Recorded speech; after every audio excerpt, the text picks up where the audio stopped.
Bachelors in IT complete गरेर masters पढ्ने सोच्दै हुनुहुन्छ भने आजको रियालिटी के हो भन्दा स्टुडेन्टले पढाइ सुरु गर्ने बेलामा डिमान्डमा भएको अकुपेसन पढाइ सकिने बेलामासम्म त्यो डिमान्ड हराउन पनि सक्छ या त्यसलाई डिफ्रेन्ट सेक्टर जस्तो एआई जस्तो चिजले रिप्लेस गरिदिन पनि सक्छ।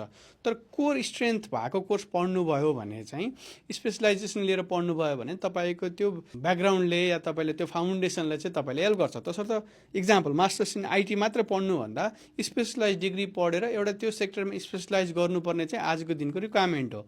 त्यो गर्नुभयो भने तपाईँले त्यो कुरामा अलिकति फोकस गर्न पनि पाउनुहुन्छ र आफ्नो स्किल सेट पनि त्यो अनुसार बढ्छ। जेनेरिक डिग्री मात्रैले काम गर्ने सम्भावना चाहिँ अब चाहिँ धेरै कम छ। World has become very competitive. आइटीमा त अझै एआईको इन्ट्रोडक्सनसँग यसले चाहिँ धेरै चेन्जेसहरू ल्याएको छ। एआई इज अ टुल, यसले रिप्लेस गर्छ भन्ने चाहिँ मलाई पर्सनल्ली चाहिँ लाग्दैन, तर यसले सर्टेन सेक्टरमा चाहिँ यसले डिस्टर्ब त गर्छ। तसर्थ बी प्रिपेयर्ड। तपाईँ नै न्यू टेक्नोलोजीलाई एडप्ट गरेर नयाँ खालको आइडियाज क्रिएट गरेर नयाँ खालको टुल्सहरू बनाउन सक्नुभयो भने probably you will be the first one to do that. You will be the first one to get the job. तसर्थ इम्प्लोएबिलिटी बढाउनको लागि राइट डिग्री पढ्नु पर्यो, राइट मान्छेको कुरा सुन्नु पर्यो।